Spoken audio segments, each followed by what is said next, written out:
তো যে বন্দি করে রেখেছে সে মারা যাওয়ার কারণে জানা যায়নি সেই বোতলটা সে কোথায় পুঁতে রেখেছেন। তখন থেকে তাদের উপরের একটার পর একটা সমস্যা। আমি এগুলা শোনার কারণে রাজি হইনি, কেননা আমার মনে হয়েছে এখানে এই সমস্যা ইনভলভ না হওয়াটাই ভালো। কিন্তু একদিন সেই পরিচিত লোক আমাকে বলে ওদের সমস্যা বেড়ে গেছে। গেল 3 দিনে ছেলেটার দাদা দাদি মারা গেছেন, আর এখন অনবরত হুমকি দিচ্ছে যে পরিবারটা সাফ করে ফেলবে। এদিকে আমি ফোনেই একজন মহিলার কান্না শুনতে পাচ্ছিলাম, যিনি বলছেন অনেক কথা। আমি পরে যেতে রাজি হই এবং সেখানে যাই। আসার পর আমি আর আমার সেই পরিচিত লোক, যে রেফারেন্স আমি যাচ্ছিলাম, আমরা দুজন একসাথে যাচ্ছিলাম সেই বাসার দিকে। তখন আমি দেখলাম একজন ছায়ার মতো কেউ আমাদের ফলো করছিল পেছন থেকে। আমি যত সামনে যাচ্ছিলাম তত আমার বুকের ধড়ফড়ানি বেড়ে যাচ্ছিল। আর যখন 50 থেকে 60 মিটার দূর থেকে সেই বাড়ি আমাকে দেখালো আমার সাথে থাকা লোক, তখন আমার কেন জানি মনে হলো আমি দেখলাম যে একটা খাটিয়া রাখা লাশ গেটের সামনে। এখন পর্যন্ত অল্প কয়েকবার আমি কোথাও প্রথমবার প্রবেশ করার সময় হাতে রিং পরেছিলাম। আজ কেন জানি মনে হচ্ছে এখনই পড়তে হবে, তাই দ্রুতই আমি তখন রিংটা পরে ফেলি। আর সূরা বাকারার প্রথম কয়েক হাত মনে মনে পড়তেই ঢুকি সেই বাড়িতে। ডুপ্লেক্স বাড়ি, আর সামনে কিছু জায়গা। আমি কোরআন পড়ার শব্দ শুনতে পাচ্ছিলাম। এগিয়ে যেতেই দেখি নিচতলায় বেশ কয়েকজন মাদ্রাসার ছাত্র কোরআন পাঠ করছিল। আর আমি দেখলাম 3 জন লোক সেই বাড়ির একদিকের কর্নারে কি যেন পড়ছেন। আমি উপরে যেয়ে দেখি একটা ঘরে বিছানায় একটা ছেলে শুয়ে আছে, আর তার পাশেই একজন মহিলা কোরআন পড়ছিলেন। আমি তাই না ঢুকে সরে যাই সেখান থেকে। পরে আবারও ঢুকি সেখানে। যিনি কোরআন পড়ছিলেন তিনি ছেলেটার মা। চোখগুলো ফুলে গিয়েছিল, তিনি কথা বলতে পারছিলেন না ঠিক মতো, বারবার কাঁদছিলেন। আমি কি মনে করে আমার হাতের দিকে তাকাতেই দেখি আমার হাতের রিংটার রং পাল্টে লাল হয়ে গেছে। তা আবার যেমন তেমন লাল না, পুরো রক্ত লাল। আর আমি তখন আমার কানে একটা শব্দ শুনতে পাই, যে শব্দটা যেভাবে লোহা হাতুড়ি দিয়ে পিটিয়ে কাটা হয় সেভাবে সেই বাড়ির চারদিক থেকে এইভাবেই কেন যেন লোহার রড কাটছে এরকম শব্দ আসছে। আর সাথে সাথে যেন সেই মহিলা মাতমের মতো কেঁদে ওঠেন আর ছেলেকে জড়িয়ে আল্লাহর নাম নিতে থাকেন। এদিকে সেই লোহা কাটার শব্দ আমি শুনতে পেতে লাগলাম, যেন শূন্য থেকে ভেসে আসছে এবং চারিদিকে প্রদক্ষিণ করছে বাড়িটার। আমি সেই ঘর থেকে বের হয়ে নিচে নেমে যাই, আর ততক্ষণে ছেলেটার মা বেহুশ হয়ে গিয়েছিল। আমার সাথে সেই শব্দ কেবল সেই পরিবারের সবাই শুনতে পাচ্ছিলেন। বাকি যারা ছিলেন আত্মীয় স্বজন এবং যারা কোরআন পড়ছিল সেই বাসায়, তারা শুনছিলেন না। আমি বের হয়ে উপরের দিকে তাকাই দেখার জন্য যে তখন আমি দেখি বাড়ির ছাদে কেউ দাঁড়িয়ে আছে এবং আকাশের দিকে মুখ করে তাদেরকে দাঁড়িয়ে আছে। এদিকে ওই ঘর থেকে চিৎকারের শব্দ আসে। আমি দৌড়ে গিয়ে দেখতে পাই ছেলেটা নিঃশ্বাস ফেলছে না। এদিকে চারপাশ থেকে প্রচুর চিৎকারের শব্দ আসছিল আমার কানে, যা মানুষের চিৎকারের শব্দ না। আমি কোনোভাবেই ছেলেটার কাছ থেকে ওর মাকে সরিয়ে এমন একটা কাজ করি যা আমাকে দ্বিতীয়বার নিষেধ করেছিলেন আমির সাহেব। আর তা হলো এমন এক কাজ যা আমি করেছিলাম মঙের সাথে। সেই মং যে মামুনকে আয়ত্তে রেখেছিল নিজের আয়ত্তে। আমি রিংটা ছেলেটার গলায় চেপে ধরে সূরা কাহাফের কিছু অংশ ওর কানে পরি যার দরুন ছেলেটা জেগে ওঠে হঠাৎ করে। আমার কাছে এটা কোনো কিছুই না, কিন্তু তারা অবাক হয়ে গেল ঘরের উপস্থিত সবাই। ততক্ষণ আমি বের হয়ে আসি, কারণ আমি একটা ভুল কাজ করেছি। শুধুমাত্র ছেলেটা যেন জেগে উঠতে পারে, কারণ আমি জানিই না এখানে কি হচ্ছে। আমি বের হয়েই দেখতে পাই পাশেই দেয়াল ঘেঁষে কালো কাপড় পরা একজন আমার দিকে তাকিয়ে আছে। সেই তাকিয়ে থাকা দৃষ্টি আমাকে বলছিল এটা আমার করা ঠিক হয়নি। এদিকে আমি শুনছিলাম আমির সাহেব দূর থেকে আমাকে ডাকছেন, তাই আমি সেই বাড়ি থেকে বের হয়ে যাই। আমার পেছনে পেছনে আমার পরিচিত সেই লোক আর ওই লোকটার বাবা, ছেলেটার বাবা আসছিলেন আর আমাকে ডাকছিলেন। আমির সাহেব আমার কাছে এসে বলেন, না করেছিলাম একবার, এর পরের বার এমন কিছু করতে তোমাকে। আমি তাকে বলি যে আমার তো মনে হলো ছেলেটা তাকে দম আটকে দিতে চেয়েছিল, তাই কিছুই না ভেবে করে ফেললাম। উনি আমাকে বলেন ওরা তোমাকে ডাকছে, সবকিছু শুনে চলে আসো, এখানে অনেক লোক আছে, সাবধান, ওদের নজর তোমার দিকে, আর শত্রুতা যেন না বাড়ে সেদিকে লক্ষ্য রেখো বলে বিদায় নেন তিনি। এদিকে ছেলেটার বাবা আমাকে সে জড়িয়ে ধরেন আর আমাকে অনেক কিছুই বলেন। আমি তাকে শান্ত করে বলতে বলি কি হয়েছে, কেন এসব। তিনি আমাকে বলেন তার ছেলের নাম ওমর, গেল 1 বছর ধরে সমস্যা। তার ছেলে ভালো ছেলে, পড়াশোনা থেকে শুরু করে সবকিছুতেই ভালো, কিন্তু মাসখানেক আগে কেমন আচরণ পরিবর্তন হতে থাকে তার। চুপচাপ থাকতে লাগলো, ক্লাসে কথা বলতো না কারোর সাথে, খেতো না ঠিক মতো। ডাক্তার বলে যে মুড সুইং হয়েছে, অথবা হয়তো বড় হচ্ছে তাই হরমোনাল পরিবর্তনের কারণে এরমটা হচ্ছে। কিন্তু ছেলেটা বদমেজাজি হতে শুরু করে। একদিন রাতে ছেলেটার দাদি পানি নিতে এসে দেখে ছেলেটা ভাসছে ডাইনিং এর সামনে, এমনভাবেই যে দৃশ্য কেউ ছেলেটাকে কোলে নিয়ে রেখেছে। পরে তিনি চিৎকার দিতে শুরু করলো এবং কেউ তার চোখে ধুলা মেরে দেয়। পরে তারা পরে ছেলেটাকে ডাইনিং টেবিলের উপরে পায় ঘুমন্ত অবস্থায়। সেদিনের পর যেহেতু তারা বিশ্বাসী পরিবার, তাই উমরের দাদি তার ছোট ছেলেকে নিয়ে একজন হুজুরের কাছে নিয়ে যান এবং সেই হুজুর ছিল তাদের পূর্ব পরিচিত। সেই হুজুর এসে বলেন সে খুব খারাপ জিন ধরছে, সমস্যা নেই, আমি ঠিক করে দিচ্ছি। তো সেই হুজুর ছেলেটাকে বসিয়ে দেন এক বল পানির মধ্যে, আর কিছু পড়তে পড়তে তিনি সুই ফেলতে থাকেন এবং সেই বোলের মধ্যে সুই ফেলেন। একসময় সেই ছেলেটাকে বোলের পানির মধ্যে দাপড়াতে শুরু করে এবং ডিগবাজি দিয়ে সেই বোল থেকে জুড়ে ছিটকে পড়ে যায়। তখন সেই হুজুর তার সাথে আনা একটা বোতলে সেই জিনকে বন্দী করেন এবং তাদের বাড়ি বন্ধ করে দেন। সেই হুজুর যাওয়ার সময় বলেছিলেন যে তাদের বড় ক্ষতি করার চেষ্টা করছে কেউ, তাই তারা যেন সাবধানে থাকে। সেদিন রাতে সবার ঘুম ভেঙে যায় একটা বিকট শব্দে। তারা এসে উৎস খুঁজতে গিয়ে দেখতে পান একটা কুকুরের ছিন্ন দেহ পড়ে আছে ডাইনিং টেবিলের উপরে। মুখে একটা ছুরি নিয়ে এক পায়ে লাফালাফি করছিল ওমর টেবিলের চারপাশে।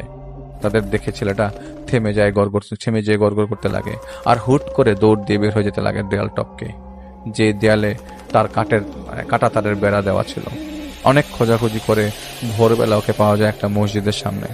সকাল 10টার দিকে সেই হুজুরের সাথে যোগাযোগ করা হয় যিনি আগের দিন ছেলেটার উপর থাকা জিন ছাড়িয়েছিলেন। জানা যায় সেদিন রাতে তিনি পরে যে ব্যথা পেয়েছেন প্রচন্ডভাবে। ভোরের আগে তিনি চিৎকার দিয়ে জ্ঞান হারিয়ে ফেলেন। এখন তিনি অসুস্থ। এদিকে ছেলেটাকে পৈশাচিক কর্মকাণ্ড করতে লাগলো। কখনো হাত পা উল্টে হাঁটে, কখনো বিশ্রীভাবে হাসে, বমির মতো করে থুতু ফেলতে থাকে, কামড়াতে যায় আর কুকুরের মতো জিভ বের করে হাঁপাতে থাকে। এদিকে অনেক হুজুর আসেন কিন্তু ফল ভালো আসেনি। দিনে দুপুরে আধা খাওয়া পাখির শরীর জানালা দিয়ে ঘরের কেউ ছুঁড়ে মারত। পাখিগুলো তখনও পা নাড়াতে থাকতো কিন্তু মরে যেত সাথে সাথেই। একজন হুজুরের সাথে যোগাযোগ করা হলে তিনি পরের দিন আসবে বলে যান। এদিকে সেই রাতে ঘটনা শুরু করায় একটার পর একটা ঘটনা। আমি তাদের সাথে ঘটা সেই রাতের ঘটনা গুছিয়ে বলছি আপনাদের সুবিধার জন্য। সেদিন রাতে উমরের বাবা স্বপ্নে দেখতে পান যে তার মা মারা গেছেন আর তাকে কালো ছায়া কতগুলো টেনে নিয়ে যাচ্ছে কোথাও। সেখানে সেই ছায়াগুলো বলকানো গরম পানি দিয়ে গোসল করাচ্ছিল আর তার মাকে গরম পানিতে ঝলসে যাচ্ছিল তার শরীর। আর এরপর তাকে কাফন পরিয়ে দেওয়া হয়। এটা দেখে তার ঘুম ভেঙে যায়। তিনি দেখতে পান তার ছেলেটাকে কিছু একটা টেনে হিঁচড়ে নিয়ে গেল তার ঘরের দরজার সামনে দিয়ে। তিনি উঠে যান আর তিনি উপর থেকে নিচে তাকিয়ে দেখতে পান ডিম লাইটের আলোতে তার ছেলে তার মায়ের চুল ধরে টেনে নিয়ে নিচে নামিয়ে রীতিমতো তুলে আছাড় ফেলে ডাইনিং এর উপরে আর করাত দিয়ে সমানে কোপাতে থাকে তাকে কোপাতে থাকে। এটা দেখে চিৎকার করতে করতে নিচে নেমে যান আর তার ছেলেকে ধাক্কা দিয়ে সরাতে গেলে অন্য কেউ তাকেই ধাক্কা দিয়ে ফেলে দেয়। তিনি দেখতে পান তার মা তার কাছে দাঁড়িয়ে আছে রক্তাক্ত অবস্থায়, পাশেই তার ছেলে যার হাতে একটা করাত। তার মার বিভৎস মুখ তিনি দেখতে পান আর এটাও তিনি দেখতে পান যে তার মা কাফনের কাপড় পরিহিত ছিলেন আর তার চেহারা থেকে চামড়া যেন ঝুলে পড়ছে। এতটুকুই তার খেয়াল ছিল আর ঘুম ভেঙে যায়। তার বাবা মানে উমরের দাদার ডাকে সেই ডাইনিং এর ফ্লোরেই। তিনি উঠে দেখতে পান ভোর হয়ে গেছে এবং কান্নার শব্দ পুরো বাড়ি জুড়ে, পাখির ডাক, কুকুরের কান্না ইত্যাদি। আর একটা ঢোলে তাল মিলিয়ে বাড়ি মারার শব্দ। তিনি তার ভাই আর তার বাবা মিলে বেহুশ হয়ে থাকা উমরের দাদিকে জাগান। উমরের মা ভয়ে নড়তে চড়তে পারছিলেন না। সকাল হতে তার বেশ কয়েকজন আত্মীয়কে ফোন করে আনানো হয় এবং বাড়তি নিরাপত্তার জন্য আর কোরআন খতম করার জন্য সেই হুজুরের পরামর্শে যার আজ আসার কথা। তখন উমরের বাবাকে তার মা বাবা আর উমরের মা বলেন তাদের সাথে কি হয়েছিল রাতে। উমরের দাদি স্বপ্নে দেখতে পান তিনি তাদের ঘরের দরজার সামনে দাঁড়িয়ে আছেন। উমরের দাদা শুয়ে আছেন একটা শয়তানের মতো দেখতে কারো কোলে। সে ভয়ঙ্কর লোলুপ দৃষ্টিতে তার দিকে তাকিয়ে আছেন। তিনি দেখতে পান উমরের দাদার পেট ফুলতে শুরু করে আর তার মুখ দিয়ে কলকলিয়ে পানি ঝরতে শুরু করে। সেই সময় কোথা থেকে যেন তার নাতি এসে তার পেট কেটে ফেলতে চায়। সেই শয়তান রূপী তার লোক তাকে বাধা দেয় আর তাকে আঙ্গুল দিয়ে ইশারা দিয়ে বলে ওকে না, ওকে না। এর মানে উমরের দাদি স্বপ্নে দেখছিলেন যে উমরকে সেই লোক ওর দাদাকে না মেরে এর দাদিকে মারতে ইশারা করছে। তখন ওমর তার হাতে থাকা করাত ওনার পেটের মধ্যে ঢুকিয়ে দেয় এবং যেভাবে করাত দিয়ে কাটা হয় সেভাবেই করাত দিয়ে এপার ওপার করে ফেলেন ওনার পেট। আর তখনই ওনার ঘুম ভেঙে যায় আর তিনি দেখতে পান ওমর দাঁড়িয়ে আছে তার পাশে। কিছু বুঝে ওঠার আগেই তার গলা চেপে ধরে ওমর। এরপর আর কিছু মনে ছিল না। তার হুঁশ ফেরে পানি ছেটানোর পর ভোরবেলায়। যখন ওমরের দাদির হুঁশ ফেরানোর জন্য ওমরের মাকে ডাকা হচ্ছিল, তখন ওমরের মা কোনো সাড়া দেননি। তিনি শুধু কাঁদছিলেন চোখ বন্ধ করে। তিনি বলেন তার ঘুম ভেঙে যায়, আর তিনি দেখতেন ওমরের বাবা এক পাতিল গরম পানি নিয়ে ঢুকলেন ঘরে, আর সেই পানি তিনি তার উপরে ঢেলে দেন, যার দরুন তার শরীর পুড়ে যায়।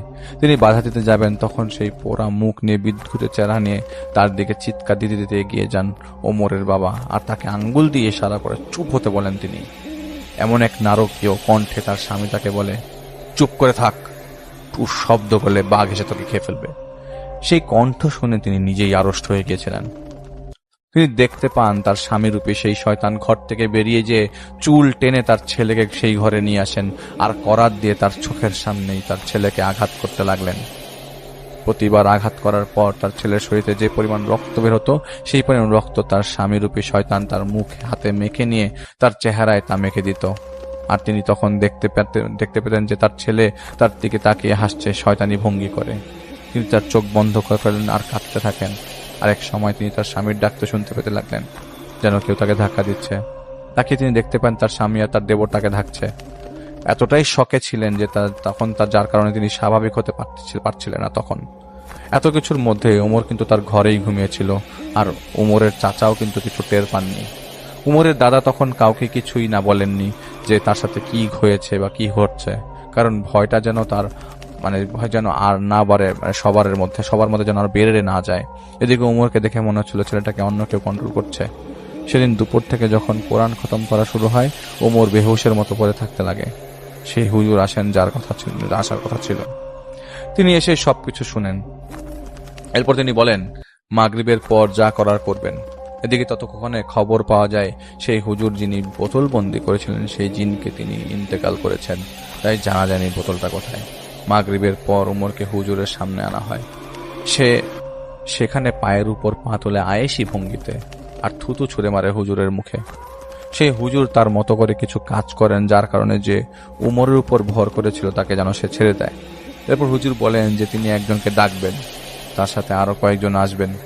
তিনি এই আদম সন্তানের উপর আসবেন আর সমস্যা কি তা জানাবেন। তিনি তার মতো কাজ করছিলেন, কিন্তু অনেকক্ষণ হয়ে যায়, কেউ আসেনি তখনও।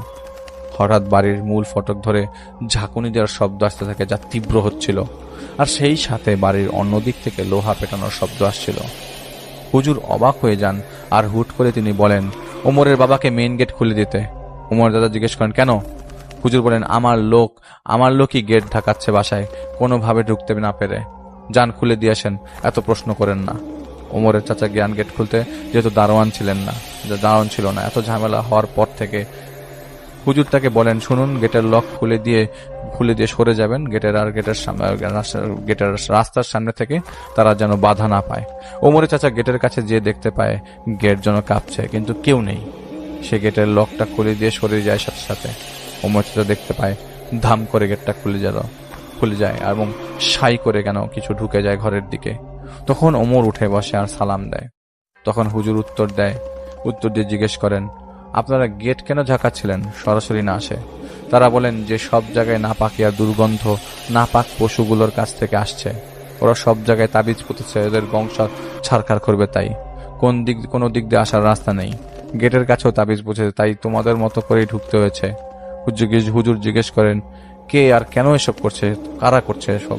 তো তারা বলেন যে একজন লোক যার মাথায় চুল কম, মুখ থেকে পান পাতার গন্ধ আসে, সেই এদের পাঠিয়েছে উপহারের বিনিময়ে। ফ্যাক্টরি থেকে যাকে বের করে দিয়েছে সেই এই জমিনে যারা আছে তাদের ক্ষতি করছে। এই জমিনে বসবাস করি অনেকের ক্ষতি আসন্ন।